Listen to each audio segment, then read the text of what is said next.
سلام زخبركم تختتل تقنديل نحجي زينا سبورت حيزة قريبا لغو سناي مكتال مع كان زينا سبورت اسبانيا نمادريد اب سحلة كوعل ادحر زي بلا خوينن ايتان اب كتما مادريد مدبرن بفلاي كربتن مسريال مادريد مخانو كوحات اللناي كالن نتوتنهام ناي طعم حلم مشت اب زنبرلو نمادريد بانصاروخه ناي بهررا ليتي خوينو اب مادريد مدبره عبا غازيطا ماركاخه كلهم توم ناي حدغا دولات يدولو بزولار استي اب قداماي غص اسفيراتو نايلا ليغا قلولوم ناب اوروبا حيزم مخيدم يلو صحافه غازيطنيا هيسوس سانشيز كوينو اسلطاني زينب زيدان كابزا اتيو زلو قلولاو كدحنوم يخيل دو زبل حتو مع كنا سبورت اسبانيا وتري فتير زلو حتو كوينو بحفشاخه امنت كم زي بلاني زانفت ماركا كام مسمراته زيدان حسابو صبوق كو تنبره وصيتو غنح عنوتي خوينو እዚ ስዕረ ዝቃ ኣብ ታሪኽ ምስልጣን زيدان እቲ ዝኸፈ ኮይኑ ናይ ሓደጋ ደወል ክድውል ከኣ ገይሩሎ ብምባል ተደምደም ጋዜጣ ኤኤስ ካብ ናይ ማርካ ብዘይፍለቃና እዛ ማድሪድ ዚኣ እታ ዝሓመቐት زيدان ክሳብ ሕጂ ዝስልጠና ኮይና ክሩስን ሞድሪችን መጠን ጸወቶምን ሓይሎምን ኣጥዮም ጸወታ ክቆጻጽሩሉ ብዘይክእሉ ደረጃ ወሪዶም ብምባል ፍርዳ ሂባ ክልኻል እቲ ብመጠኑ ዝሓሽ ዝሰርሕ ዘሎ ኮይኑ ኣብ ማእከል ምክፋልካ እቲ ዝሓመቐ ክፋል ምዃኑ ደምዲማ እተን ማዕከና ዜና ስፖርት ንኣጥቃዓይ ቶተንሃም ሃሪኬን ፌልየን ብፉሊከር ንቃስተርያ ኮይነን ወላውካ ኣብ ጸወታ የመዝግብ ሕማም ርእሲ ተኸላኸልቲ ብዝብልየን ሰሜኖም ብፍላይ ማርካ ሃሪኬን ኣብ ቀረባ ግዜ ማልያ ማድሪድ ወዲ ክረአ ይኽእል ኢላ ብምእማት ማድሪድ ቁጥር 9 የናድየሎ እንዲዮም ኢላ ተሓተት ባዕላ ኣብ ትምልሰሉኻ ምኽንያቱ ንኬን ክጻወት ድሕሪ ምርኣይ ኣጥቃዓይ ንምድላይ ስደዱ ደለይቲ ካብ ወንቢል ርሒቆም ከናድዩ መጥፍእ ግዜን ገንዘብን ጥራይ ብምባል ጽሒፋ በአንጻሩኻ ክርስቲያኖ ሮናልዶ ቢኤስ ብዘይ ንሕስያ ክንቀፍ ከሎ ክርስቲያኖ ናይ ምግባር ዓቕሙ ዘጥፋይ ዝመስል ድሕር ምባል ጎል እንድሕዘ የመዝግብ ኮይኑ ኣድላይነቱ ኣብታ ትውርድ ጋንታ ኣይረኣካኒ ክትብል ደፊራያ ሓላው ልዳት ኪኮ ካሲላ ቀዳመይቲ ጎል ናይ ደሊ ኣሊ ኮነይልዩ ክትምዝገብ ገዲፉ ኢላ ዝኸሰሰት ማርካ ኮይና ንማርሴሎኻ ዕንወቲ ክትብል ጠቂሳቶም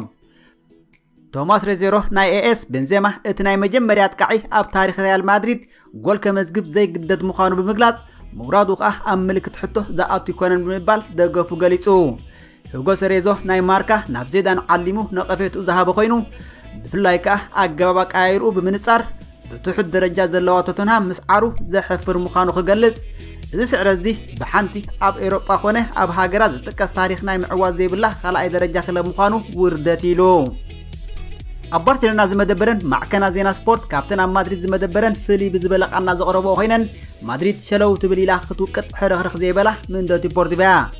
ኣብ ጊሮናን ለንደንን ዝረአና ያኻ ናይ ዝምስክሪ ብምባል ጨጣ ተቐረብ ቶተንሃም ዘይከም ማድሪድ ዕረፍቲ ዘይብሉ ብልሕዝ ተወሰኾ ትንፋስ ዘይህብ ጸወታ ምጻወቱ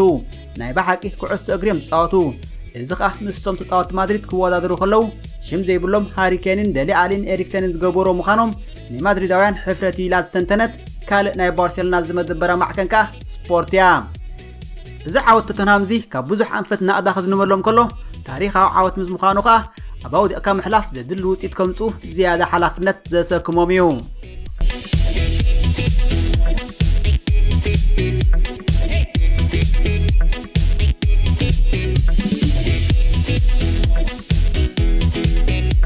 አሰልጣኒ ማንቸስተር ዩናይትድ ጆሴ ሞሪኖ ምስ ደገፍቲ ማንቸስተር ዩናይትድ ዘለዎ ዘይምርዳእ ንኽገልጽ በማሕበር ደገፍቲ ማንቸስተር ዩናይትድ ከም ተሓተተ ተገሊጹ በቀዳም ቶተንሃም ኣብሰዓርሉ ጆሴ ሞሪኖ ኣመልካቲቶ ኢድጌሩ ሽሽ ካብ ዝብል ጀሚሩ ኣብ መንጎን ገለ ደገፍትን ወጥሪ ተፈጢሩ ከም ዘሎን መዛረቢ ማዕከና ዜና ስፖርት ኮይኑ ከም ዝቐነየን ከዓ ይፍለጥ እቲ ዘይምርዳእ መሊሱ ከም ዝገፍሕ ዝገበሮ ከዓ ኣብ ጸወታ ኣንጻር ቤኔፊካ ንምድላው ብሞሪኖ ዝተጻሕፈ መልእኽቲ ካብቲ ኣብ አንጻር ቶተንሃም ዝገበርኩም ወንላዕሊ ነቲ ጸወታ እንጆይ ክትገብሮ ይግባእ ኢሉ ብምጽሓፍ እዩ ንሉካኩ ዝግባእ ደገፍ ዘይሃቦ ዘይሐጎሶ ኮይኑ ስለምንታይ ዘይድግፍዎ ብምሕታት ንኽንቀፉ ዘይግብኦም ተጻወትቲ ክከላኸለሎም ግቡእ ስለዝኾነ ሉካኩ ኸ ካብ ክትንከፉ ዘይግብኦም ኢሉ ማሕበር ደገፍቲ ማንቸስተር ዩናይትድ ኣብ ዘውፅኦ መግለጺ ኸ ብዛዕባቲ ሞሪኖ ኣብ ዘቕረበ መዓልታት ዝበሎ ዝተፈላለዩ ደገፍቲ ዝተፈላለዩ ርድኢት ዘለዎም ኣብ ማእከል ሜዳ ደገፍቲ ከምቲ ዝድለ ብዓውታ ደገፎም ይህቡ ከም ዘለው ርድእ ኮይኑ ንብዙሕ ዓመታት እውን ዝኸደ ኮይኑ ኣብ መንጎ ደገፍትን ክለብን ብዝግበር ምርዳእ ክመሓየሽ ከም ዝኽእል ከዓ ንኣምን ስለዚ ማሕበር ደገፍቲ ማንቸስተር ዩናይትድ ምስ ሞሪኖ ብዛዕባ ሓፈሻዊ ደገፍ ኣብ ትራፎርድን ብዛዕባ ዘለዎ ስክፍተታትን ብግልጽ ክዘራረብ ከም ዝደልን ጻውዒቱ የቐርብ ብምባል ኣውፅኡ مانشستر يونايتد نسنبت ناب تشيلسي غعيزه تكايد صوتا بريمير ليج كوينو كساب حدار 18 انصار نيوكاسل تصاوتو ناب اولد ترافورد ايك تملسنيا مارينو ناب مانشستر يونايتد كاب مصعد حيزو بزعبا دغف اب اولد ترافورد بقصال زاربولو زنبره كوينو እዚ ዛዕባ ደገፍ ንውልቀ ህፃወት ትግና ሓድሽ ነገር እዩ ብፍላይ ናይ ሉካኩ ዘይምድጋፍ ብፍሉይ ዘቀየሞን ተዛረቦን ከዓ ኣብ አንጻር በነፊካ ዝረኸቡ አሪጎለውን ከሃርም ዘይፍቀደሉ ንዘለዎ ተነቃፊ ርእሰ ተኣማንነት ዘርእዩ በሪኖ ብዛዕባ ስለምንታይ ሪጎለ ከሃርም ዘይፍቀደሉ ምክንያት ክገለጽ ከሎ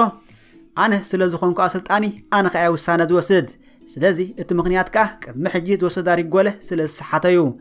ዝኾነ ጸቕጢ ኣብ ዘይብሉ ጸወታን ወላ እንተሰሓተውን ብዙሕ ለውጥ ዘይመጻሉ ጸወታ ከሃርም ዝደልዮ ኣብቲ ጸወታ ሓደ ብዜሮ ጥራይ መሪሕና ስለዝነበርናን ገናውን ስለዚ ሓላፍናን እታ ጎል ኣገዳሲት እያ ኣነ ከሃርም ኢሉ ሓላፍነት ወሲዱ ምጥላቡ ግና ዘሐጉሰኒ እዩ በቲ ሓደ ወገን ከዓ ክከላኸለውሉ እውን ጉባእ እዩ ቅድሚ ሕጂ ዝሃረማ ስለዝሰሓታ ሕጂ እውን ተስሒቱ ክልተ ግዜ ምስሓቱ ንርእሰ ተኣማንነቱ ክጎድኦ ይኽእል እዩ ብምባል ተኣፋፍነት ሉካኩ ዘብርህ ኮይኑ ደገፍቱን ገና እግሩ ከይተኸለ ጸቕጥ ክገብሩሉ ስለዘይደለዩ مقدا مارينو مستم عند حقن من كهلاونا تخلبن زخونه دغفتي تغاقي خوصو يلدو يحسب يخون كلبون صقع منك توسس كم دخل كغمز خليو زخبركم تخاتل تقندل نحج زبلكو ازي نيرو سلام